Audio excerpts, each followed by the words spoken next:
Bienvenidos a un nuevo capítulo de Explora en Casa, el programa de divulgación científica de Campus TV y Explora Maula de la Universidad de Talca. En esta edición conversaremos sobre seguridad alimentaria y ecología sustentable junto a un gran invitado. Se trata del Dr. Juan Luis Celis, académico de la Pontificia Universidad Católica Valparaíso e investigador del Instituto de Ecología y Biodiversidad IEB. Los invito a ver la exposición Intensificación Ecológica. Y por eso se habla hoy día que estamos viviendo en una nueva era, ¿ya? Una nueva era geológica, que yo no sé si han escuchado hoy día que hablamos mucho del antropoceno, ¿ya? ¿Y de dónde viene esto, básicamente? Bueno, muestro aquí siempre me gusta esto, mostrar como un señor reclamándole a un conejo que tiene toda la destrucción, que se reproduce mucho, que tiene lleno de hoyos, y atrás está toda una ciudad que ya es un impacto a una escala mucho mayor en el fondo. Bueno, entonces, ¿de dónde viene un poco este concepto que llamamos el antropoceno? Que es una nueva era, ya esta era ha sido ya aceptada por la comunidad científica, quiere decir que nosotros dejamos de estar en lo que tradicionalmente llamábamos el Holoceno, que es por los últimos 12.000 años, que se caracterizaba de un clima relativamente estable, a una era de cambios. Una era de cambios climáticos, una era de cambios en el uso del suelo, una era, como les decía, de cambios en las poblaciones de especies, extinciones de especies, aumento de otras especies a nivel global. Entonces hemos generado una serie de cambios que dan pie a que estemos hablando de un nuevo fenómeno a nivel planetario que es el antropoceno. Y esto tiene su origen, si podemos verlo muy atrás, ¿y por qué hago esta introducción? Porque lo voy a relacionar con la agricultura. Si lo miramos en este gráfico hace muy atrás, vemos esto representa la población humana, y vemos cuando se empieza a producir, que históricamente dentro de los últimos 2.000 años había aumentos, pero eran muy suaves, pero hay una época, alrededor del año 1900, entre el 1300 partió muy fuerte, y después en el 1900 hay otro quiebre, que se producen dos grandes hitos. Uno es la revolución industrial, obviamente, pero que ocurrió más o menos en el 1800, pero después en el 1900 y a mitad del siglo pasado, en 1950, ocurrió lo que llamamos la Revolución Verde, ¿ya? La Revolución Verde fue un hito muy importante dentro del conocimiento, dentro de la ciencia y la tecnología, que permitió incrementar drásticamente la producción de alimentos, y eso conlleva obviamente aumentos muy fuertes poblacionales, permitió que hubiera alimento para todo el mundo, y eso obviamente afectó en la población de nosotros como especie. Y esa revolución verde es muy importante, es un hito clave en la historia de la evolución de nosotros como especie, del planeta y de esta problemática ambiental que estamos viviendo. Bueno, probablemente esta revolución, que fue uno de los padres de esta revolución, es un señor que se llama Norman Borlaug, que es un ingeniero agrónomo, que era un mejorador, trabajaba en mejoramiento genético. Se hizo con un fin muy interesante, que era justamente eliminar el hambre en el mundo, ¿ya? Permitir el acceso a los alimentos. Recuérdense que antes era muy difícil, la agricultura hace un par de años anteriores se había logrado generar los fertilizantes sintéticos, el nitrógeno fundamentalmente, que es un nutriente que requieren las plantas para crecer, pero a través de la Revolución Verde se hicieron mejoras a nivel genética, sobre todo de cereales, y permitió aumentar drásticamente la superficie que había hasta ese momento, y eso conllevó aumento de las producciones. Entonces, esto generó obviamente que se intensificara la agricultura, pero que también se mejoraran las variedades, se mejorara a nivel genético las especies, de manera a hacerlas más productivas, más resistentes, que produjeran mucho más frutos o follaje, en el caso que sea un cultivo de follaje, pero también hizo la agricultura más dependiente de agroquímicos, porque para sustentar esa producción requeríamos grandes cantidades de nitrógeno, fósforo, agua también, y una serie de otros nutrientes. Pero, como yo les decía anteriormente, como había habido un mejoramiento genético, estábamos trabajando con grandes extensiones, con poca diversidad genética, ¿ya? Porque correspondían a una variedad, etc. Entonces eso hacía que cuando llegaba una plaga, ese cultivo sea más susceptible, porque no había diversidad, por lo tanto todas las especies iban a ser igualmente susceptibles a una plaga, y eso hizo que esa agricultura se volviera muy dependiente de agroquímicos, de pesticidas, por ejemplo, de herbicidas, etc. Obviamente que ventajas de esto: redujo el hambre en el mundo, incrementó la nutrición y la salud, aumentó la longevidad en nosotros como especie, y a través de esto permitió que hoy día alimentemos a más de 6.000 millones de personas en el planeta. También generó desarrollo económico. Sin embargo, todo este proceso muy interesante que partió en la década de 1950, y ojo, es la fecha que los investigadores llaman como el cambio de época entre el Holoceno y el Antropoceno, o sea, está muy ligado al Antropoceno. También tiene importantes repercusiones ambientales y sociales, socioambientales, y vamos a ver algunas que produjo. Aquí yo les muestro cómo a partir de la década del 50 el incremento global de cereales en el planeta, estos son megatoneladas de cereales, y se ve cómo se incrementaron entre el año 60 y el 2000 fuertemente, pero eso, como yo les decía, lleva a que para poder aumentar o sustentar estas producciones se requiera de grandes cantidades. En azul está la demanda de nitrógeno, fertilizantes nitrogenados como urea, etcétera.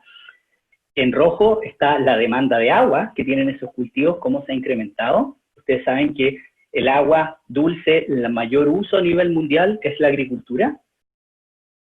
Y en verde es el uso de fertilizantes en base a fósforo. O sea, estas producciones no hubieran sido posibles si no dependen de una gran cantidad de insumos externos. Y no solo eso, como yo les decía, sino que también estos son agroquímicos, y en este caso muestro solo pesticidas, producción de pesticidas, importación de pesticidas, cómo se incrementó, producto de que al generar grandes áreas con una sola variedad, de un solo cultivo, o sea, monocultivos, con una sola variedad, con muy baja diversidad genética, eran muy susceptibles al ataque de plagas, de hongos, insectos, etc. Bueno, todo esto, que pudiéramos tener todos estos insumos externos para la producción, hizo que, ojo, que tierras que antes no eran fértiles o que eran degradadas, pudiéramos cultivarlas, porque ahora teníamos una serie de insumos que podían permitir cultivar incluso en terrenos que no eran tan aptos para la agricultura. Y eso hizo que empezáramos a modificar la superficie del planeta, reemplazando ecosistemas degradados o ecosistemas nativos, áreas naturales, por áreas agrícolas, porque teníamos la capacidad técnica, las variedades, los insumos, los agroquímicos, los fertilizantes, que podíamos igual producir en esos terrenos. Y eso llevó a un fuerte cambio de uso del suelo en desmedro de muchos ecosistemas naturales. Y aquí yo les muestro en esta figura, vemos cómo al año 2014, las distintas, a nivel planetario, cómo se ha modificado la superficie terrestre en función de la agricultura, y en colores está el porcentaje. Chile está en color claro. Chile tiene un 25% de su suelo más o menos transformado, de su superficie transformada en agrícola, pero vemos países como México, como Australia, que tienen porcentajes mucho mayores. En promedio, a nivel global, el 40% de la superficie agrícola, o sea, de la superficie global, perdón, es agrícola. O sea, prácticamente un poquito menos de la mitad del planeta lo hemos transformado en agricultura. Y eso antes eran ecosistemas originales, eran humedales, o eran bosques, o eran matorrales, o eran praderas naturales, o desiertos. Y todo eso lo hemos reemplazado, hemos eliminado esos ecosistemas para reemplazarlos por agricultura. Obviamente que eso tiene un impacto, ¿cierto? Tiene un impacto en las especies que vivían en esos lugares. Y es así como, por ejemplo, hoy día podemos ver y podemos darnos cuenta de grandes extinciones y grandes pérdidas de biodiversidad que hemos tenido a consecuencia de, por ejemplo, lo que les mostraba recién, este cambio de uso de suelo que se llama, que es el reemplazo de ecosistemas naturales por, hoy día, superficies que utilizamos agricultura. Pero no solo es agricultura, hay superficies que se han reemplazado por hacer ciudades, para hacer otro tipo de actividades humanas. Y es así como vemos que prácticamente, en un trabajo muy interesante que se publicó el año pasado, que prácticamente el 52, o sea, la mitad de las poblaciones silvestres del planeta se ha perdido. Y puede ser más drástico, por ejemplo, en la fauna dulceacuícola. cerca del 70% de las poblaciones de fauna dulceacuícola, que son los peces, por ejemplo, se han perdido. Ustedes saben que en Chile el tema de los peces es dramático. Prácticamente si a cualquier persona le habláramos de peces, lo único que dicen, ¿qué conocen ustedes de peces de agua dulce? Conocen la trucha, el salmón, cuando son especies que no son originarias de Chile. Las trajimos nosotros, pero nadie conoce especies nativas, y quedan muy pocas. ¿Por qué? Porque los ecosistemas dulceacuícolas lo hemos alterado mucho, lo hemos contaminado, los hemos drenado, hemos canalizado las aguas para consumo humano, hemos embalsado, hemos metido especies exóticas, hemos intervenido los ríos para obtener electricidad, etcétera, etcétera. Bueno, y por otro lado, en mamíferos y en especies marinas, cerca del 40% de las poblaciones ha disminuido. O sea, es drástico.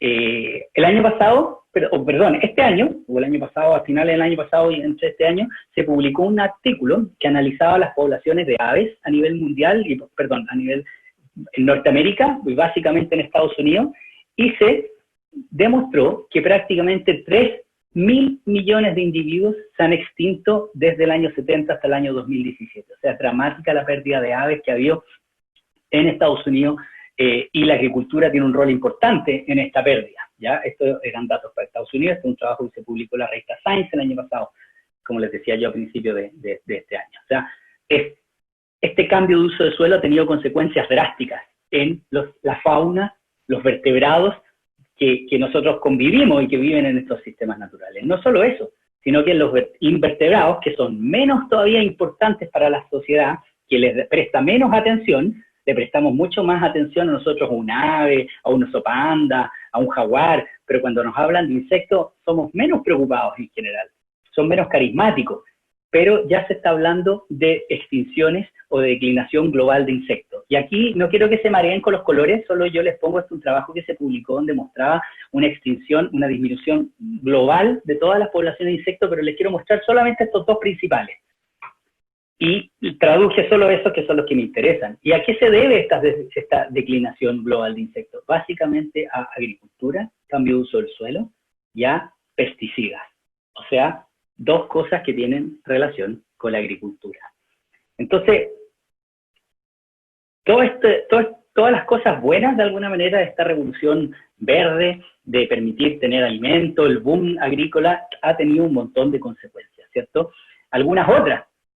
No solo uno dijera, bueno, todos estos agroquímicos funcionan para eliminar las plagas, pero aquí les muestro esto que es muy interesante.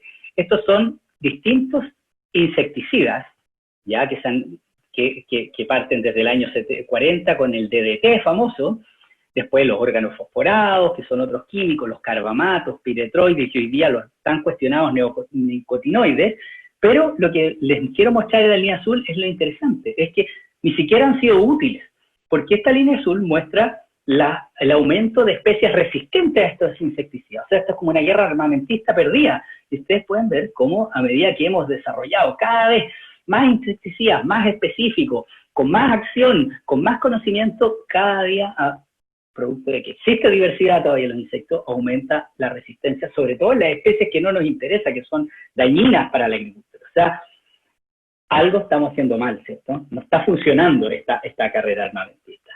Y por otro lado, tenemos otros impactos. Aquí hemos hablado de impactos en biodiversidad, en resistencia, pero también la agricultura tiene un impacto en la emisión de gases de efecto invernadero, ¿ya? La agricultura, cerca de un 40% de los gases totales de efecto invernadero que contribuyen distintos sectores tienen relación con la agricultura. Y dentro de la agricultura, un aspecto muy importante son la ganadería. La ganadería por dos cosas. Primero, porque hay mucho ganado en el mundo. Miren, desde el año 60 al 2011, cómo han aumentado las poblaciones de ganado, ¿ya? Fuertemente, estos son billones de rumiantes, que son el ganado que consumimos, vacas fundamentalmente, cabra, etcétera, cómo han aumentado estos rumiantes. Pero, obviamente, el ganado produce gases de efecto invernadero a través de un gas que es muy importante, que es el metano. Pero ese metano se puede llevar a un equivalente en CO2. Pero no solo eso, sino que para alimentar todo ese ganado se requiere reemplazar grandes áreas con ecosistemas naturales que fijan carbono, estos ecosistemas o bosques que tienen carbono retenido en la biomasa, en los árboles, o que de alguna manera están tomando carbono a la atmósfera e ingresándolo al suelo, lo reemplazamos por áreas de cultivo para alimentar al ganado, ¿ya? Y es así que el ganado, si lo miramos, los rumiantes, que este ganado, estos son emisiones de gases equivalentes de gigatoneladas, o sea, son muchas 1000 toneladas de emisiones por año, y miren cómo los rumiantes, el ganado de alguna manera, es una de las más importantes que aportan a emisiones de equivalentes de gases de efecto invernadero, en este caso CO2, más que incluso la industria del petróleo o el arroz, o etcétera. O sea, tenemos no solo impactos en términos de biodiversidad, sino que también a la emisión de gases de efecto invernadero.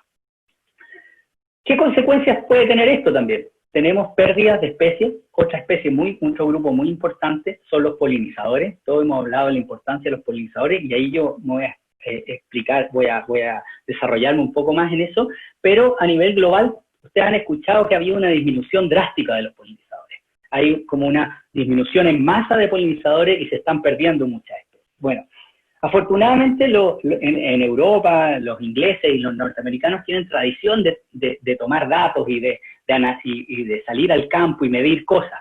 Afortunadamente, porque gracias a ellos, que han medido hace muchos años, así como los ingleses son muy fanáticos de medir aves y llevan monitoreando poblaciones de aves desde hace varios siglos, también han medido insectos. Y gracias a eso hemos podido ver cómo a nivel global, y esto es solo para mostrar, no quiero ir al detalle, estas son abejas, en general 2 grupos de abejas normales y abejas de los géneros abejorros, como desde el año 1800 hasta prácticamente el 2011, tanto en todos esos grupos se han disminuido las poblaciones de insectos. Y estos insectos, ¿por qué son tan importantes estas abejas? Porque son polinizadores, ¿ya? Son los responsables de la polinización, no solo de las plantas a nivel natural, en los ecosistemas naturales, sino que también polinizadores agrícolas, que es la parte que yo voy a desarrollar más de esta charla. Entonces, obviamente que todo este cambio, a raíz de la agricultura, este boom agrícola, ha tenido consecuencias negativas súper fuertes para especies, para el ecosistema en general. Pero, ¿habrá sido bien todo esto? Por último, uno diga, todo esto es un costo que tenemos que pagar para alimentar a la población humana, para si logramos sobrevivir los 7.000 millones de personas que somos hoy día. Bueno, veamos. A pesar de esto, a pesar de todo esto, hoy día 1/3 de la comida se bota. Se bota porque, como digo yo, somos mañosos y queremos siempre tener la manzana perfecta, entonces eso hace que los agricultores no cosechen cuando está dañado, o la que está fea, la que no tiene un color perfecto, y eso hace que al final piensen que 1/3 de la comida, para poder satisfacer las necesidades, eso implica que tenemos que tener más superficie. Entonces, ¿por qué? Porque botamos mucho, somos muy poco eficientes en la producción de comida, ¿ya? Por otro lado, tenemos casi 800 millones de personas desnutridas a nivel global y 2.000 millones deficientes en nutrientes, o sea, a pesar de todo este boom de alimentos y que botamos muchas veces, todavía los alimentos no están llegando a todas las personas y tenemos problemas de desnutrición o de mala alimentación definitivamente, y en otras sociedades, por el contrario, tenemos obesidades al alza, ¿ya? Esto es el caso de Chile, ustedes han visto las noticias, este es un informe que ha salido, cómo tenemos en nuestros niños, tenemos desde kinder, incluso primero básico, pre-kinder, tenemos porcentajes, y a medida que aumentamos en edad, cada vez más altos de obesidad por problemas de mala alimentación. Preferimos alimentos procesados en vez de consumir alimentos frescos, alimentos naturales, etc. Y eso es un tema. Entonces, claramente, si resumimos todo esto que yo les he contado, este escenario, obviamente, como dice Houston, bueno, tenemos un problema, ¿cierto? Tenemos un problema porque tenemos por un lado producciones, pero que tienen una serie de externalidades negativas. ¿Y cómo solucionamos ese problema? ¿Cuál es la situación de Chile? ¿Cómo estamos en este escenario de Chile? Chile, recuérdense que Chile quiere ser una potencia agroalimentaria, ¿cierto? Chile aspira a ser una potencia agroalimentaria. Y aquí yo les muestro nomás este cultivo entre el año 97 y el 2018, distintas regiones de Chile, Coquimbo, Valparaíso, la metropolitana, que son las zonas de Chile central que llamamos, que son las zonas productivas, agrícolas, además importantes. Vemos cómo en general en todas se ha aumentado las producciones agrícolas. Hemos aumentado fuertemente la superficie con cultivos y fundamentalmente frutales.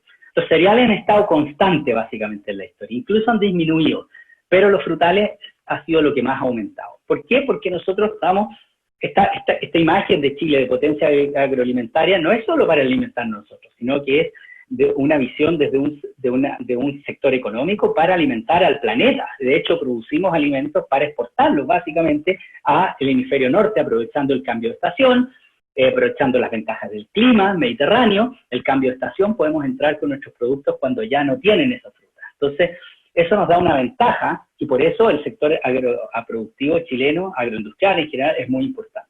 Pero, entonces, sí, hemos aumentado fuertemente nuestros.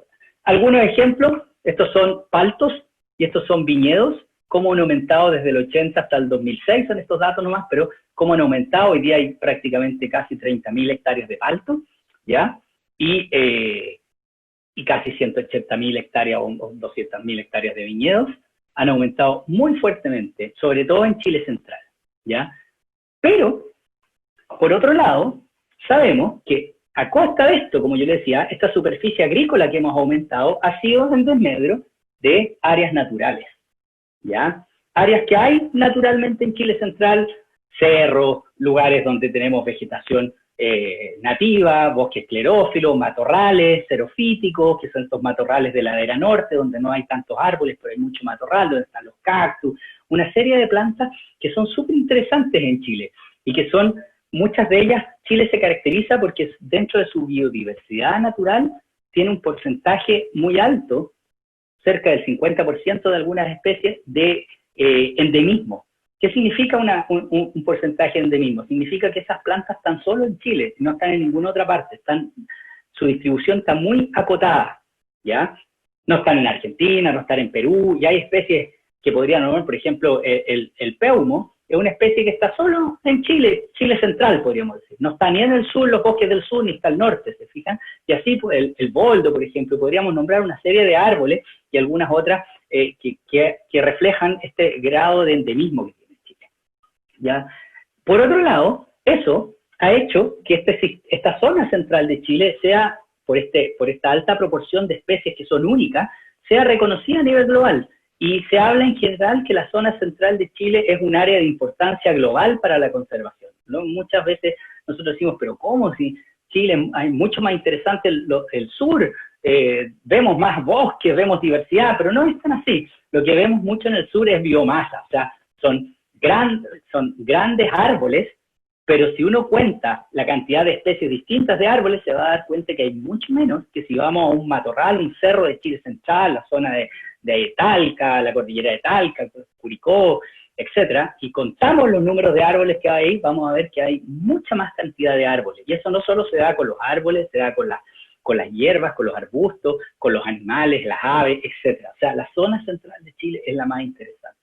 Y ha sido reconocida a nivel mundial como un área de importancia global para la conservación, y aquí yo solo les muestro un área de las 34 áreas más importantes para la conservación del planeta, y para sorpresa de nosotros está Chile. O sea, tenemos un valor de nuestra biodiversidad producto de este endemismo, de esta unicidad que tenemos de nuestras especies, ¿ya? Pero esto no se correlaciona, y esto es Chile central. Y uno podría decir, bueno, ¿dónde está esta biodiversidad? Si Chile central es donde se concentra la actividad agrícola. Bueno, podríamos decir, bueno, afortunadamente tenemos áreas protegidas, ¿cierto? Tenemos estos parques, las reservas, los monumentos naturales del Sistema Nacional de Áreas Silvestres Protegidas del Estado. Pero, ¿dónde están estas áreas? Esta es una distribución de las áreas protegidas por regiones, y miramos que gran parte de las áreas protegidas está concentrada muy al sur o un poco más al norte, y en toda la zona central, la cuarta, la quinta, la región metropolitana, la sexta, la séptima, que es la zona agrícola, o donde se concentran las ciudades más importantes, Valparaíso metropolitano, la región metropolitana, Concepción, etcétera, que son las ciudades, las áreas metropolitanas más importantes, que es justamente donde está la mayor biodiversidad, pero donde hay menos áreas protegidas.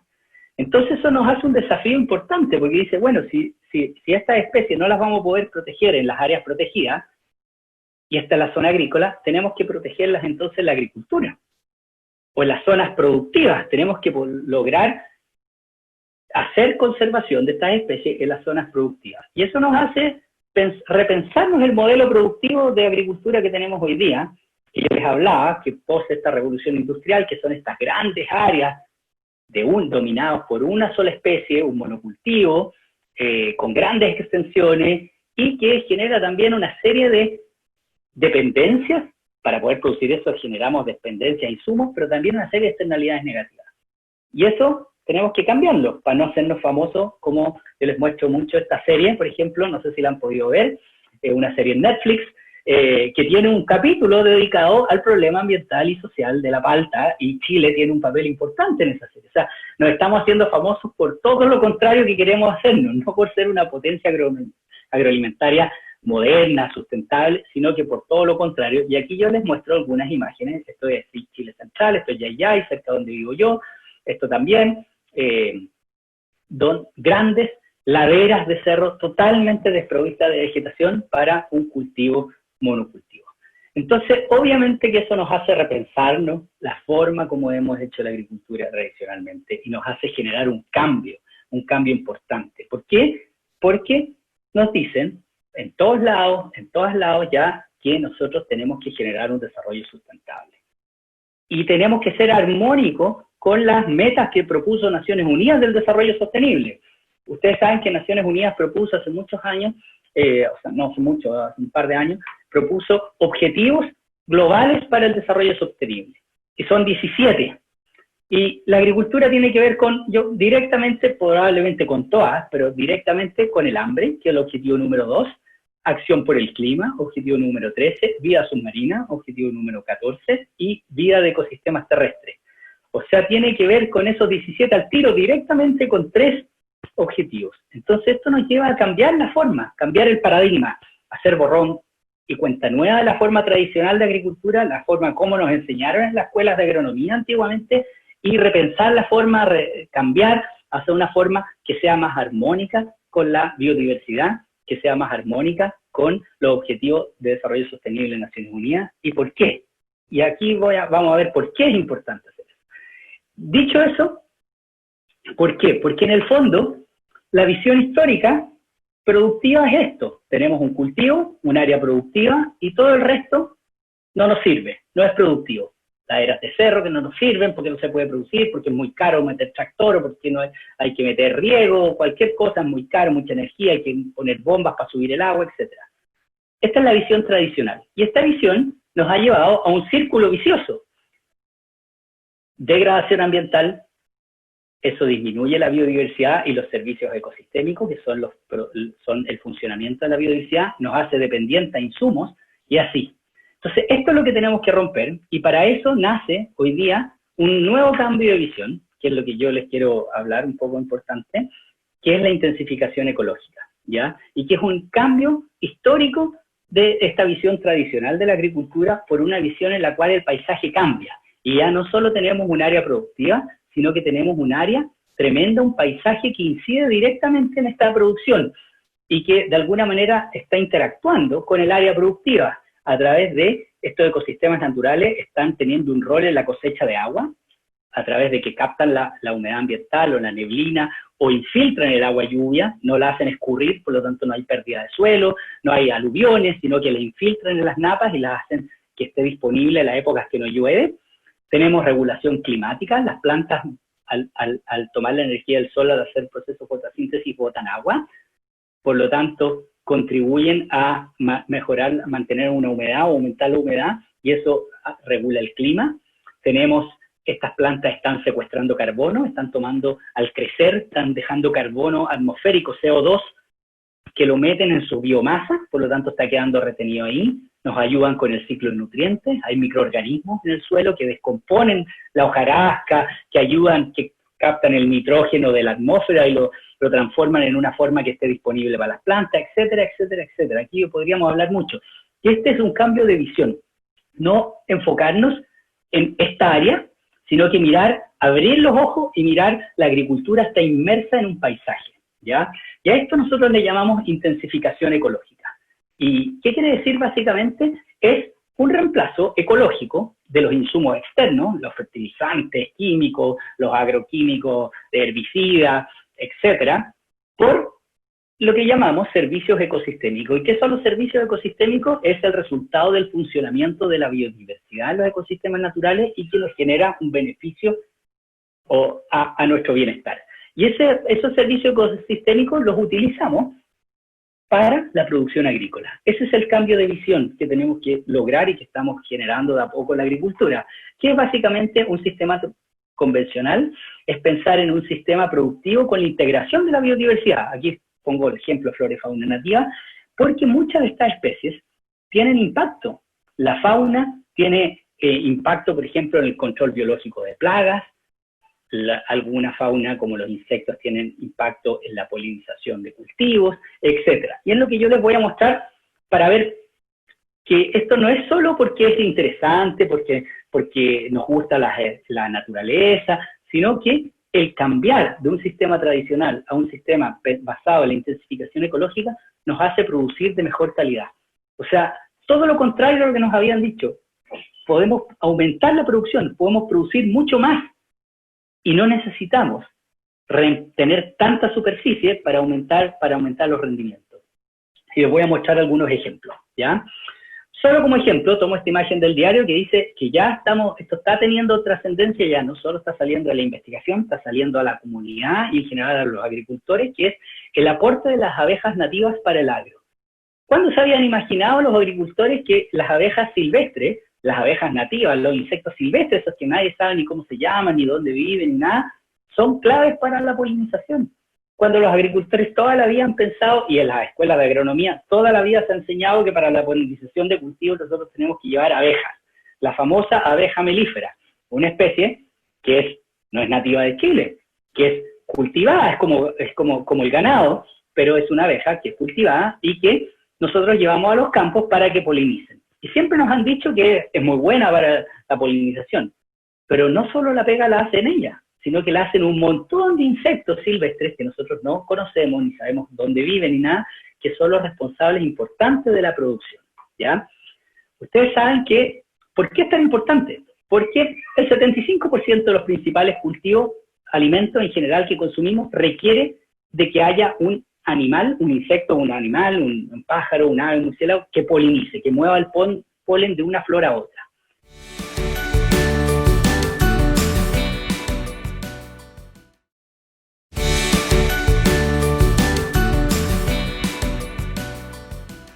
Uno de cada 3 cosas que comemos son producto de que ese cultivo tuvo polinización. Y aquí yo les muestro esta a la derecha, es por poner una abejita nomás, de una imagen que saqué de un folleto de la Fundación Fraunhofer, donde muestra la dependencia de algunos cultivos importantes a la polinización. Palta requiere 100% de polinizadores, cereza, almendro, no veo ahí cuál es el otro porque me tapan las fotos, pero ciruela, kiwi.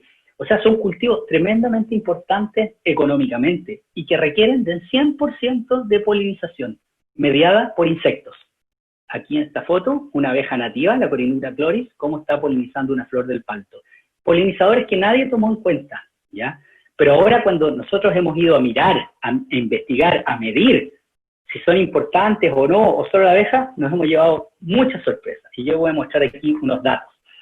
Este es un estudio que se hizo en Alemania, en cerezos, y que se polinizaba como siempre con la abeja melífera. Ahí está la abejita llegando a los cerezos, pero los investigadores, y así se había hecho por muchos años, pero decidieron medir.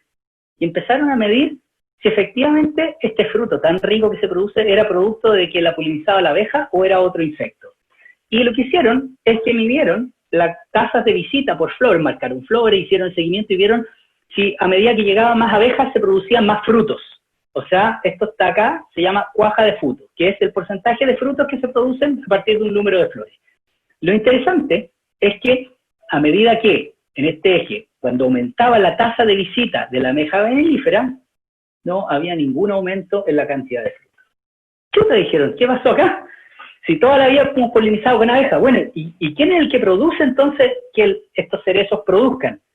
Bueno, miraron flores y se dieron cuenta que la única forma de que aumentara la cantidad de frutos se daba cuando las flores eran visitadas por abejas silvestres, o sea, insectos que llegaban al campo, que no eran las abejas que ponían las colmenas, sino que otro tipo de insectos que llegaba al campo y que visitaban las flores y de alguna manera estaban polinizando. Pero a diferencia de la abeja, que si yo agrego más abejas no aumento la cuaja, que es lo que le importa a un agricultor, porque al final esto se traduce en producción y en plata, obviamente. A diferencia de la abeja, si yo agrego más insectos silvestres, aumento mi cuaja. Entonces, dijeron, esto sí que le interesa a los agricultores. Entonces, obviamente, los agricultores lo primero que dijeron, chuta, súper interesante, ¿cómo hacemos ahora para tener más abejas silvestres en el campo? Entonces, estos investigadores se dieron cuenta, buscaron qué razones había en el campo para que aumentaran esa cantidad de insectos silvestres. Y se dieron cuenta que cuando aumentaban el porcentaje de vegetación silvestre que había alrededor de estos campos, que se ve acá, aumentando de 20 a 60%, aumentaba la tasa de visita de abejas silvestres. O sea, estas abejas silvestres vivían, no en el cultivo, sino que vivían en vegetaciones silvestres que estaban alrededor del campo, alrededor de acequias, en corredores por ahí, en borde de camino, etc. Pero los campos que tenían más porcentaje de esa vegetación, tenían más insectos silvestres. Entonces, en resumen, si ustedes quieren tener mayor cantidad de producción, lo que hay que hacer es aumentar la vegetación silvestre. Todo lo contrario que nos habían dicho. No, si hay que tener solo más superficie frutícola, porque así vamos a tener más producción. No, uno puede reducir la superficie frutícola, aumentar la producción, siendo más eficiente y dejando áreas naturales o mayor producción silvestre alrededor. Esto que yo les muestro en este ejemplo, hace ya 7 años atrás, el 2013, se publicó un artículo en la revista Science, donde mostraba no solo para el cerezo, sino que para los principales cultivos del mundo, que toda la producción era responsable de abejas silvestres más que de la abeja melífera. O sea, la sumatoria de ambas finalmente, ¿ya? Esto nosotros lo hemos hecho con una alumna, ella es Camila García, una alumna mía, y miramos en Paltos, acá en Chile, ¿ya? Y nos dimos cuenta que el número de frutos cuajados responde significativamente, o sea, responde a mayor tasa de visita de insectos silvestres. Mientras más insectos silvestres hay en el huerto, aquí muestro una foto de una mariposa, mientras más insectos silvestres, además de la abeja, hay en el huerto, mayor tenemos cantidad de frutos.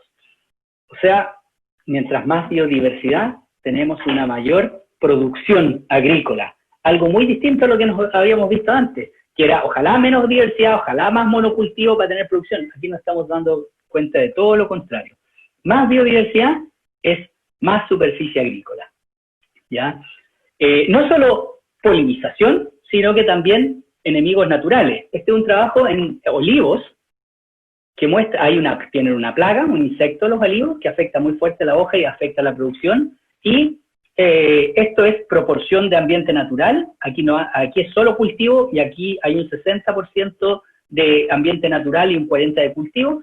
O sea, hacia acá muy poco cultivo, mucho cultivo, poco ambiente natural, hacia acá menos cultivo, más ambiente natural, y vemos como una reducción del daño, esto es reducción del daño, mientras más ambiente natural tenemos, un 60% de ambiente natural, tenemos una reducción cerca de un 10% del daño de esta plaga. O sea, no solo tenemos más polinizadores, aumentamos la producción, sino que de alguna manera reducimos las plagas. O sea, estamos dándonos cuenta que tener más diversidad asociada a la agricultura, no solo un monocultivo, sino que tener remanentes de áreas naturales, nos está generando una mayor producción. Finalmente les quería mostrar un ejemplo. Sabemos que en general las aves se afectan en la agricultura, y estos son distintos estudios han mostrado cuántas aves hay, por ejemplo, estos en viñedos, que hay este es el número de especies de aves, hay menos especies de aves que en el bosque nativo, y esto es en el borde del bosque con el viñedo, y esto tiene consecuencias. ¿Por qué? Porque muchas de estas aves consumen insectos. Entonces, si nosotros transformamos el paisaje agrícola y no dejamos áreas naturales, estas aves se van, como muestra aquí. Estas son las aves que originalmente hay en un bosque, y si nosotros lo transformamos en viñedo, disminuye el número de especies. Y muchas de estas especies consumen insectos. Entonces, se han hecho estudios, y yo voy a mostrar uno que hemos hecho acá en Chile, en el cual tratamos de revertir que estas aves que se fueron vuelvan al cultivo. ¿Cómo podemos hacerla? Muchas de estas aves nidifican, hacen sus nidos, se reproducen en cavidades, ¿ya? Y también se alimentan de insectos. Entonces, nosotros nos encantaría que volvieran al cultivo, al viñedo en este caso, porque si las hacemos volver al viñedo, van a ayudarnos a consumir insectos que son plagas para la vid, ¿ya? Bueno, eso se hizo en California, lo hizo una investigadora norteamericana, y puso estas casitas nidos para alguna ave. Allá en California ellos tienen un pajarito que se llama el pájaro azul, no me acuerdo bien la traducción, pero es este pajarito bien bonito, y lo que ellos hicieron un experimento. Pusieron casitas nidos, como yo les decía, en el huerto, y pusieron unas bandejas con larvas de insectos, y pusieron en esas bandejas con un número conocido de larvas de insectos, 10 larvas de insectos, y pusieron esas bandejas en un cuartel, o sea, en un huerto donde había casitas nidos, y pusieron esas bandejas con larvas en un lugar donde no había casitas nidos. Y lo que hicieron es contar cuántas de estas larvas de insectos se morían porque se las comían los pajaritos. Entonces se dieron cuenta que donde había casitas nidos, tenían muchas más larvas comidas en estas bandejas que donde no había casitas nidos. Algo súper interesante, porque podrían decirnos que estas aves que se alimentan de insectos, si nosotros ponemos una casita nido, van a llegar y pueden alimentarse de insectos que son de la vida. Nosotros hicimos esto en Chile. ¿Y qué obtuvimos? Lo hizo la estudiante, su tesis de magíster, la Natalia Olmo. Ella puso casitas en distintas viñas muy conocidas de Chile. Pusimos casitas nidos para que llegaran aves a nidificar, aves que consumen insectos. Pusimos estas bandejas con larvas de polilla para ver cuántas de estas con un número conocido, 10 larvas de polilla, y después lo que hacíamos era contarlas en un lugar donde había, estas larvas se ponían en un lugar donde había casitas, y en un control, que era otra viña, donde no había casitas. Lo hicimos, como digo, en varias viñas, la viña Garza Silva, en Leiden, en Veramonte, en Emiliana, y en otros viñedos, y miren lo que encontramos. Donde teníamos casitas de nido, teníamos muchas más larvas comidas, ahí se ven, esa es una casita, una bandeja con larvas donde estaba la casita nido, que donde no había casita nido. O sea, poner casitas anideras en un predio agrícola para que incrementar la biodiversidad, en este caso de aves que nidifican en esas cavidades, de alguna manera nos prestan un servicio ecológico que es el consumo de insectos y que puede transformarse en un control biológico de plagas. O sea, necesitamos que la biodiversidad vuelva, porque con eso vamos a ahorrarnos dinero al final. Nos vamos a ahorrar el uso de agroquímicos y vamos a evitar que hayan plagas que afecten negativamente al cultivo, por lo tanto va a producir más. No solo casitas nidos para este caso, sino que aquí muestro un ejemplo de esto. Es una viña en Portugal, que me pareció interesante, que su caja tiene el concepto de una casita nido para poner para aves. Obviamente el mensaje está extraño porque ahí ponen una lechuza y la lechuza no va a caer en una casita nido. Pero, ¿por qué ponen una lechuza? Porque las lechuzas también se utilizan como control biológico de plagas. Ahora, no para insectos, sino que para los ratones, los conejos, que son un tremendo problema agrícola, ¿cierto? Y aquí yo les muestro algún ejemplo. Este es un ejemplo de casas para lechuzas que se ponen en cultivos agrícolas, ¿ya? Y estos son el número de ratones que había antes de poner casitas. Había un 40% de todas las trampas que ponían estaban con ratón, y esto es el daño que había al cultivo, o sea, estábamos hablando de un daño cerca del 10%, y lo que hicieron es que pusieron estas casitas para lechuzas, ¿ya?, en el predio, y volvieron a medir estas dos variables. Volvieron a hacer capturas para ratones en el predio y medir el daño. Y miren lo que pasó una vez después de que pusieron las casitas. Disminuyó fuertemente. Casi no había ratones y casi no había daño. ¿Por qué? ¿Quién se comía esos ratones? Estos pajaritos, estos lechuzas, que se alimentaban de ratones en el terreno agrícola. Yo he visto que en Concepción, me parece, que la municipalidad está poniendo en algunos parques casitas de nido para lechuzas, fundamentalmente para poder atraer ratones para que se alimenten de alguna manera de estos insectos. Bien, finalmente quería mostrarles nomás el uso de perchas para el control biológico. Aquí tenemos perchas también para rapaces. ¿Por qué? Porque poner estas perchas, que son árboles, las aves vienen y ayudan a consumir animales, ratones, que nos ayudan en el control. Y aquí un ejemplo también de el número de daños en racimos de uva en lugares donde se pusieron perchas, que es mucho menor, versus lugares que no había percha, control, porque estas rapaces ayudaban a espantar aves también que iban a dañar la uva. Entonces, lo que yo quería mostrar con esto es este cambio, en el fondo, de visión de la agricultura, en la cual tenemos que meter biodiversidad. ¿Para qué? Para ahorrarnos, para producir más, para ahorrarnos problemas de daño, para ahorrarnos plagas, etcétera, etcétera. Entonces, el mensaje que yo les quería mostrar, para ir terminando, era fundamentalmente, era esta de aquí, es que tenemos todo este escenario. Tenemos un escenario de áreas naturales, en las cuales, si nosotros contrastamos biodiversidad de menos a más y seguridad alimentaria de más a menos, tenemos obviamente que las áreas naturales tienen mucha biodiversidad, pero tienen muy poca seguridad alimentaria. ¿Por qué? Porque podemos sacar pocos recursos de ahí, actualmente. Pero, por otro lado, tenemos la agricultura tradicional, donde es muy baja diversidad y muy alta en seguridad alimentaria. Y lo que tenemos que avanzar es transitar desde este lugar justamente a una agricultura que integre la biodiversidad de las áreas naturales, de manera de tener alta biodiversidad, pero también seguridad alimentaria, ¿ya? Eso se puede hacer de muchas formas. Por ejemplo, con una alumna el año pasado mostramos que teniendo áreas naturales asociadas a la agricultura podemos conservar especies de carnívoros, como zorros, por ejemplo, y que estos zorros de alguna manera ayudan a el control biológico de ratones, de plagas, en este caso. Así que finalmente eso es lo que les quería mostrar. Entonces lo que tenemos que transitar es de este sistema tradicional a con estos ejemplos que yo les he mostrado, de manera de combinar la agricultura con la conservación de todas estas especies que de alguna manera nos van a ayudar a tener más producción, a reducir los impactos ambientales de la agricultura y a necesitar menos superficie para tener nuestros alimentos. Así que no sé si, muchas gracias, supongo que hay preguntas. Muchas gracias, Juan Luis. Estamos con muchas preguntas, ¿sí? Primero que todo, tú al comenzar hablamos sobre el antropoceno y cómo ha sido este cambio de paradigma en torno a esta era del hombre. Digamos, ¿cómo se puede generar un nuevo acuerdo de convivencia hombre-naturaleza? ¿Cómo vas en esto? ¿Cómo la academia, cuál ha sido el punto de la academia y cómo se puede también, y cómo la ciudadanía puede entrar en esta forma de convivencia, digamos, de acuerdo con el medio ambiente?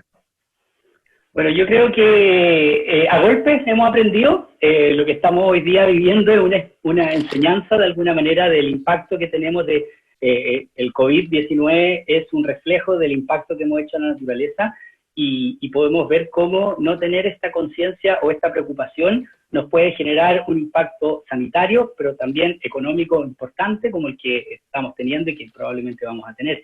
Entonces yo creo que esta situación ha hecho tomarse en serio realmente este cambio de era. Efectivamente los ecosistemas son resilientes y siempre hemos creído que se recuperan solos, pero hemos llegado a un tal nivel que hemos generado cambios importantes. El cambio climático, la sequía, todas esas cosas nos han hecho tomar más conciencia y han permeado, no como nos gustaría, pero han permeado a decisiones políticas, y al final eso todo permea en legislaciones, en más protección, en regulaciones de ciertos procesos productivos que a lo mejor no tenían incorporado ciertas... O sea, hemos ido avanzando a una tasa que a lo mejor no es la que esperábamos, pero estas cosas, estos cambios fuertes, hacen que se cambie la pendiente y probablemente vamos a avanzar en una mayor. De hecho, todos hablan hoy día, y el Banco Mundial en general, de que la recuperación post-pandemia sea sustentable. Y eso ya es un gran avance, que instituciones económicas estén hablando de eso. Profesor, ¿cómo ha sido el trabajo de ir incorporando este nuevo paradigma de seguridad alimentaria con la industria, sobre todo? ¿Cómo ha sido el reflejo? Usted nos mostró algunos casos con las viñas. ¿Y qué tal la aceptación también de la industria en cambiar un poco este paradigma de producción? Cuesta, y yo creo que hay dos tipos. Está la industria, a la cual le llamamos generalmente como el negocio agrícola, en la cual está mirada como una industria. Entonces los propietarios o los que toman las decisiones no tienen una conexión realmente con el campo, sino que tienen una conexión a través más de números, ¿ya? Lo ven como podrían tener una venta de autos o cualquier cosa, un negocio. Entonces ahí cuesta mucho más, obviamente. Pero Cuando hay empresas agrícolas que tienen una tradición agrícola y que tienen una conexión mucho más con el campo, es más fácil. Y cuando uno muestra esto, cuando uno enseña, cuando uno tiene charlas con los tomadores de decisión, los gerentes agrícolas, los agrónomos, y les demuestra con datos, porque el agricultor es muy reacio a innovar si es que no ve el dato. Por eso en el campo es muy común ver las estaciones experimentales, cuando uno muestra con datos que efectivamente el incorporar biodiversidad al sistema productivo, genera más producción, empiezan a creer y están más dispuestos a innovar. Ahora, el mea culpa es que también tenemos que esto plasmarlo a nivel de educación, y todavía estas cosas se enseñan muy poco en las escuelas de agronomía. Todavía permea muy fuerte la agricultura tradicional. Había un cambio, obviamente, importante, pero todavía la agricultura tradicional es muy fuerte. ¿Por qué? Porque las empresas agrícolas tienen mucho lobby en las escuelas de agronomía. Muchas son financiadas por las grandes químicas, de fertilizantes, etc. Entonces hay un conflicto de interés ahí que hace un círculo vicioso que hace difícil que uno rompa eso y no es realmente. Pero se avanza, afortunadamente. Profesor, y desde la experiencia de la ciudadanía, ¿cómo usted comentó recién que la falta de educación y también es que estos nuevos paradigmas están entrando en la academia, que ya desde la academia se puede ir generando un poco, se hace vanguardia muchas veces, pero ¿cómo ha visto el rol de la ciudadanía en cuanto a ciencia ciudadana? ¿Se han generado proyectos interesantes en torno a estos temas? Yo creo que sí, que la ciudadanía tiene más ganas de avanzar en estos temas. Hay proyectos, huertas agroecológicas, yo encuentro eso maravilloso, que la gente esté empezando a cultivar sus alimentos, las huertas comunitarias, las huertas urbanas, porque esas huertas, por filosofía y por principio, son más diversas. O sea, la gente no produce un monocultivo, sino que son pequeñas para alimentar un grupo de familias, son mucho de todo, o sea, muy poquito de muchas cosas. Entonces eso ya le da un valor. Y lo otro, que también nos falta mucho para avanzar en hacernos consumidores más estrictos. Todavía está mirado esto, lamentablemente, como algo muy delete, ¿ya? Como consumir cosas orgánicas o cosas naturales, muy gourmet, se reflejan los precios también, pero entonces yo creo que tenemos que ser más estrictos en lo que consumimos, cuestionarnos. ¿Cuántos de nosotros cuando compramos un tomate nos preguntamos de dónde viene ese tomate, por ejemplo? En invierno no hay tomate, entonces esos tomates vienen de otros ecosistemas, del norte, donde está el clima muy bueno, pero hay mucha humedad y hay muchas pestes. Entonces, para poder producir un tomate en el norte y alimentar a la zona central de Chile en invierno de tomate, porque nos gusta comernos un italiano, se produce con grandes bombas de agroquímicos, pesticidas, fertilizantes, y eso tiene impactos tremendos al ambiente. Hay un picaflor en el norte que es una de las especies que está más en peligro de extinción en Chile, que es el picaflor de Arica, que se ha afectado porque el Valle de Azapa lo hemos reemplazado entero por agricultura. ¿Para qué? Para satisfacer las necesidades de invierno de los habitantes de Chile central. Pero nadie sabe esas cosas, no nos cuestionamos. Entonces yo diría que lo que hay que hacer es volver a comer de estación y comer local. Si nosotros cambiamos esas dos conductas, comer solo lo que es de estación y solo lo local, vamos a hacer un tremendo aporte como ciudadanos. Dejar de comer tomate en invierno, dejar muchas cosas y tratar de consumir localmente. Y eso ya vamos a hacer un cambio importante. Profesor, vamos a las preguntas de nuestro público. ¿Ok? Acá nos dejan la siguiente inquietud. ¿Cuáles son las implicancias de la pérdida de los servicios ecosistémicos, profesor? Bueno, muchas. Los servicios ecosistémicos son, como digo, el resultado del funcionamiento de la biodiversidad y son lo que nos permite el bienestar. El aire que respiramos es el resultado de un servicio ecosistémico, el agua dulce, la cantidad y la calidad es el resultado de un servicio ecosistémico, en la interacción que hay en el ciclo hidrológico con la vegetación natural. Entonces, si nosotros perdemos el servicio ecosistémico por pérdida de biodiversidad, perdemos calidad de vida. Y después es mucho más caro recuperarla. Si contaminamos las aguas no podemos tomarlas, por ejemplo, en la zona donde yo trabajo, en Quillota, que está totalmente las napas de agua contaminadas por los fertilizantes nitrogenados de la agricultura. Muchos toman el agua así nomás y no tienen conciencia o no les importa de meterse, pero esos son muchos de esos puede tener problemas de salud, y mucha gente tiene que poner filtros de osmosis reversa para sacar el nitrógeno del agua. Es un costo, poner un filtro es caro, pero si recuperáramos ese servicio ecosistémico del proceso natural, en el cual los microorganismos limpian, porque hay más diversidad, limpian el agua naturalmente, no tendríamos que hacer eso. Entonces al final perdemos calidad de vida si perdemos servicio ecosistémico. Profesor, siguiendo la línea más o menos de la pregunta, por ejemplo, acá Paz Gatica nos comenta que ¿cómo regularon las tasas de visitas en el estudio del cerezo de abejas silvestres? ¿Cómo, claro, tienen entendido que existen casos en que el aumento de la vegetación silvestre aumenta la visita de insectos silvestres al cultivo, pero no necesariamente aumenta la tasa de visita en las flores de cultivo, ya que estas flores silvestres podían ser más atractivas? ¿Cómo se puede solucionar eso? Ahí hay como dos preguntas. Sí. Bueno, es algo que hay que estudiarlo. Muchos de estos trabajos son hechos afuera, hay muy pocos trabajos en Chile, nosotros estamos empezando, y hay otros grupos que están empezando, pero en general prácticamente no, hay muy pocos trabajos de cultivo. Pero cuando uno mira los cultivos, nosotros lo hemos hecho para cerezo, para almendros, para palto, cuando uno se pone a observar, marca flores y las observa, se da cuenta que las tasas de visita de insectos silvestres son bastante altas, ¿ya? Ahora, lo que hay que mirar ahí es mirar qué tan eficientes son, porque pueden haber insectos que visitan mucho pero llevan poco polen, entonces al final no aportan mucho. Entonces hay que mirar dos cosas, las tasas de visita, que es la frecuencia, el número de veces que insectos silvestres van a las flores, y la eficiencia, o sea, cuánto polen lleva y cuánto ese polen es efectivo en que polinice realmente la flor. Se habla de que podría haber flores que capturen a los polinizadores. Cuando uno pone, por ejemplo, flores muy atractivas, capturan a esos polinizadores y hacen que no vayan al cultivo y se vayan, porque las flores del cultivo no son tan atractivas, son menos atractivas que flores silvestres, malezas.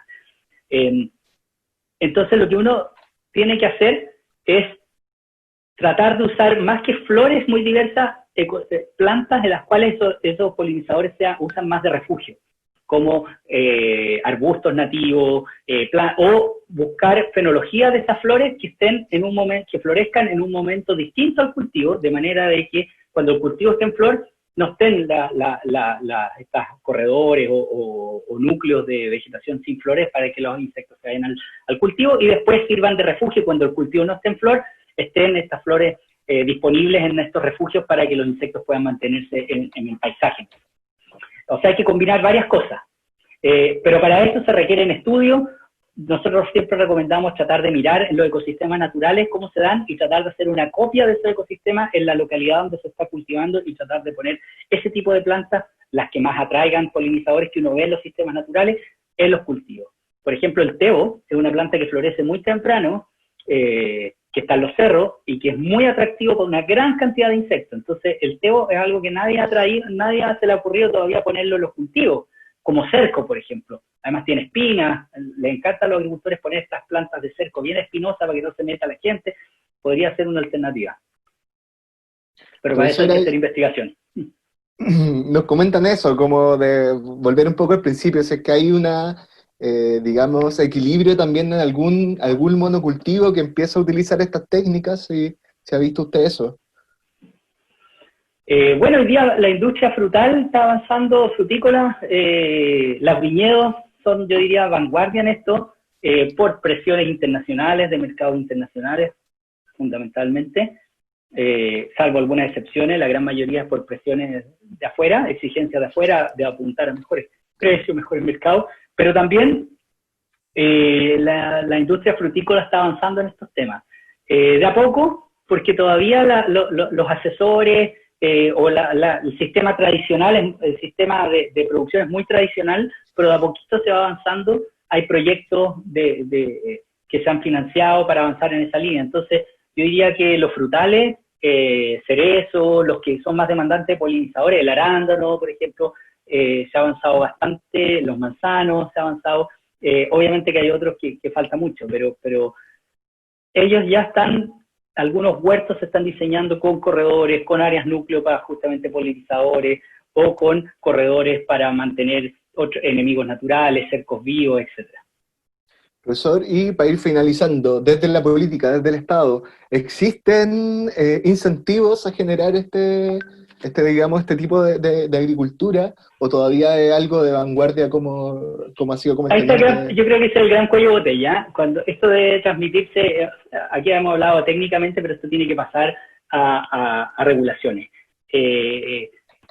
Yo tengo muchos amigos que producen orgánico y cuando llegan a las ferias siempre ellos dicen, ¿por qué yo tengo que vender al mismo precio en una feria de que yo tengo conciencia con el entorno, protejo el ecosistema, protejo el ambiente, que una manzana de un cultivo donde arrasan con todo, donde no hay biodiversidad, donde hay erosión? Entonces ahí uno podría pensar en beneficio, subsidio o castigo. Siempre están esas dos. O yo beneficio al que lo hace mejor o castigo al que lo hace mal. Pero yo creo que esto requiere regulación a nivel en este caso, productivo, a través de beneficios. Se está discutiendo un proyecto que es el proyecto del Servicio de Biodiversidad y Áreas Protegidas, que ya se aprobó en la Cámara Alta y está en este momento en discusión en el Senado. Y ese proyecto, que tiene el foco en las áreas protegidas, también tiene instrumentos e incentivos para la gente que haga conservación en áreas privadas, áreas productivas. Entonces ahí podría haber de alguna manera incentivos a facilitar que el tránsito de una agricultura tradicional a una agricultura con base en la conservación. Yo creo que eso es una falacia al pensar en el fondo que es o conservo o produzco. Lo que hay que hacer es ambas cosas, porque eso al final se genera una mayor producción. Pero sí, falta regulación en eso todavía. Estamos recién avanzando, pero falta mucho todavía a nivel agrícola de tener beneficios tributarios o beneficios en cuanto... Porque al final uno no solo está produciendo en el predio, sino está generando un beneficio para el ecosistema y para la comunidad en general que viven ahí. Para ir finalizando, profesor Celis, mucha de nuestra audiencia son docentes, trabajan en la generación de esta nueva, del futuro de Chile en la formación, y nos comentan de cómo debemos educar a los niños y a las niñas en estos temas, y cómo generar divulgación, sobre todo este espacio de divulgación científica, cómo podemos ir abordando estos temas a nivel, digamos, de ciencia pública, y también a nivel escolar. Yo creo que es clave la experiencia natural. Hay un fenómeno, los que trabajan con niños, hay un fenómeno que se llama la extinción de la experiencia, que se podría hacer una charla algún día de eso, que muestra cómo las generaciones de hoy tienen menos contacto con la naturaleza. Y eso tiene una serie de repercusiones después en esta desconexión, en todos los problemas ambientales y sociales que vemos. Entonces, clave la experiencia natural, el contacto con la naturaleza, el hacer clases al aire libre, el ir a huertos, en que los niños cultiven su comida, tener huertas en los colegios, en que, como por ejemplo biología, estudien el ciclo de vida cultivando una planta y miren la polinización, hagan experimentos, la planta sin polinizadores la sellan con una malla tul, dejan otra con polinización y vean si sale fruto en una, si no hay fruto en otra. O sea, hay muchas indagaciones que se pueden hacer a través de la experiencia natural con los niños. Yo creo que si nosotros generamos futuras generaciones que tengan un arraigo muy fuerte con la naturaleza, con esa experiencia natural, que sepan de dónde vienen sus alimentos, que al cultivarlos se den cuenta de los problemas, yo creo que vamos a aportar a tener una sociedad mejor, y una sociedad más responsable y un planeta mejor para ellos. A mí me preocupa mucho eso con mis niños, por ejemplo, del planeta que uno les va a dejar a nuestros futuros hijos, y yo creo que eso ayuda mucho. Profesor Celis, muchas gracias por acompañarnos en este ciclo de Explora en Casa del Parque Explora Maule, por entregarnos esta grata e interesantísima charla, y sobre todo por la conversación amena que tuvimos ahora. Muchas gracias, profesor. No sé qué No, dejé ahí mi contacto por si acaso. Bueno, muchas gracias a ustedes por la invitación, a todos los que nos están viendo, escuchando a esta hora. Acá hace frío, por lo menos, supongo que ella también, así que muchas gracias, y cualquier cosa siempre disponible a ayudar, a hacer difusión, y a aportar y a colaborar con quien quiera, así que ahí está mi contacto, cualquier cosa. Ok, bueno, hoy día nos acompañó en este ciclo de Explora en Casa el profesor Juan Luis Celis, académico de la Facultad de Agricultura, de Agronomía, perdón, de la Pontificia Universidad Católica del Paraíso, e investigador del Instituto de Ecología y de Biodiversidad, EIB, que son amigos nuestros, EIB, amigos del Parque Explora Maule, con quien nos apoyan muchas veces en estas actividades. A nuestros amigos y amigas que nos acompañan en esta transmisión, les queremos recordar que estamos hablando de ciencia y tecnología todos los jueves entre las 6 de la tarde y las 7 de la tarde a través del Facebook Live de Explora Maule, así que los seguimos invitando a continuar en este espacio, a continuar siguiendo estas charlas, y les queremos pedir que nos encontremos el próximo jueves a las 6 de la tarde en este espacio para continuar con este ciclo de Explora en Casa. Muchas gracias, nos vemos el jueves con un interesante invitado o invitada para hablar de ciencia y tecnología. Que estén muy bien.